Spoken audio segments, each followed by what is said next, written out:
Oke, hari ini kita bakal main detektif-detektifan, tapi bukan kasus kriminal ya. Kita mau jadi detektif data.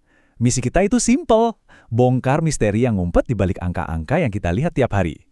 Kita bakal cari tahu apa sih sebenarnya arti kata tipikal itu, dan kenapa ya tiga detektif yang beda bisa ngasih kita petunjuk yang beda banget. Oke, kita langsung aja ke tempat kejadian perkaranya. Coba bayangin Anda lagi lihat daftar gaji di sebuah perusahaan. Pertanyaannya kelihatannya gampang.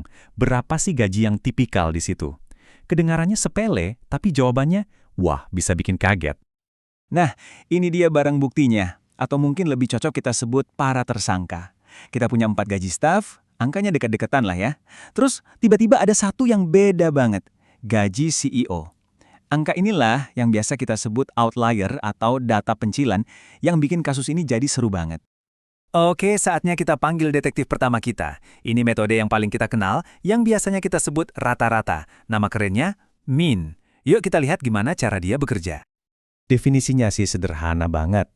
Mean itu dihitung dengan cara jumlahin semua nilai yang ada, terus dibagi sama ada berapa banyak data di situ.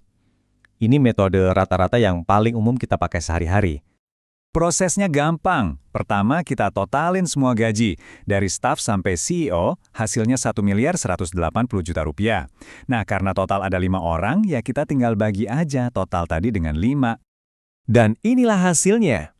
Menurut Detektif Min, gaji rata-rata di perusahaan ini adalah 236 juta rupiah.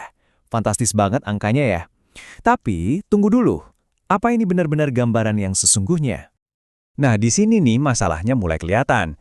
Coba deh bayangin, apa angka 236 juta itu benar-benar terasa tipikal buat sebagian besar karyawan yang gajinya cuma sekitar 60 jutaan? Ya enggak kan? Nah, inilah kelemahan paling besar dari si Min ini. Dia tuh gampang banget ketarik sama nilai yang ekstrim, si outlier tadi, kayak gaji CEO itu. Karena kesimpulan detektif Min tadi kayaknya kurang pas, kita butuh cara pandang lain. Yuk kita panggil detektif kedua, sang median. Dia ini punya metode yang lebih canggih, yang nggak gampang tertipu sama angka-angka ekstrim. Kunci dari metode median itu ada di satu kata, diurutkan. Jadi cara kerja median itu beda. Dia nggak menjumlahkan, tapi dia cari nilai yang posisinya persis di tengah. Tapi ada syaratnya, semua datanya harus diurutin dulu dari yang paling kecil sampai paling besar.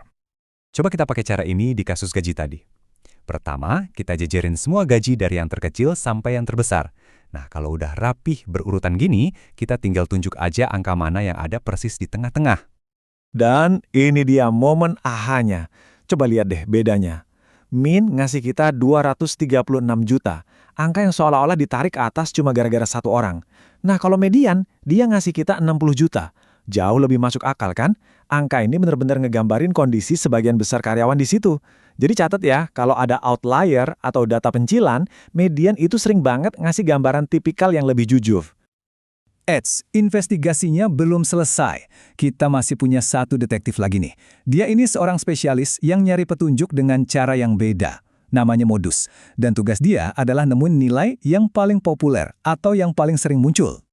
Modus ini berguna banget di situasi yang berbeda. Kalau Mean nyari rata-rata matematis dan median nyari titik tengah, nah, modus ini nyari popularitas. Dia ngejawab pertanyaan, data atau nilai mana sih yang paling umum? Kalau di kasus gaji kita tadi, sebenarnya nggak ada modus, karena tiap angka cuma muncul sekali. Tapi coba bayangin data lain, misalnya data jumlah penjualan harian. Kalau kita tahu angka 60 itu yang paling sering muncul, ini kan bisa jadi informasi penting buat ngatur stok ya kan? Nah, itulah hebatnya si modus. Oke, tahu titik pusat itu emang penting. Tapi, detektif yang hebat itu tahu kalau cerita lengkap sebuah data itu nggak cuma ada di tengah-tengahnya aja. Biar kita paham sebarannya, kita butuh alat investigasi baru, namanya kuartil. Konsepnya gampang banget kok. Kalau median tadi ngebagi data jadi 2 bagian yang sama besar, nah kuartil ini ngebaginya jadi 4 bagian yang sama besar. Anggap aja kayak kita motong kue jadi 4 potong yang ukurannya pas. Seperti yang kelihatan di sini, bayangin aja semua data Anda itu ada di dalam satu lingkaran utuh. Nah, kuartil itu ibarat garis potongnya yang ngebagi lingkaran itu jadi 4 kelompok 25% yang sama rata. Dan disinilah semuanya jadi nyambung. Q1 itu nandain batas 25% data paling bawah. Q3 nandain batas 75%. Terus lihat deh Q2. Itu kan titik 50%. Yang artinya itu adalah pahlawan kita tadi, si median. Jadi sebenarnya median itu nama lainnya kuartil kedua. Keren ya? Jadi, ini dia rangkuman toolkit detektif kita. Pakai min kalau mau cari rata-rata matematis murni, tapi hati-hati sama outlier. Pakai median buat nemuin titik tengah yang sebenarnya, apalagi kalau ada outlier. Dan pakai modus buat nemuin mana nilai yang paling populer. Intinya tuh gini, tiap kali Anda dengar kata rata-rata, seorang detektif data yang cerdas pasti langsung nanya, rata-rata yang mana nih? Min, median, atau modus? Karena seperti yang udah kita lihat bareng-bareng, jawabannya itu bisa ngungkap cerita yang beda banget. Jadi, saya mau kasih Anda sebuah misi. Lain kali Anda lihat ada statistik yang nyebutin rata-rata, sekarang Anda udah punya alat buat jadi detektif. Coba bertanya, coba analisis, dan coba lihat cerita apa yang sebenarnya ada di balik angka itu. Terima kasih sudah ikut dalam investigasi kali ini.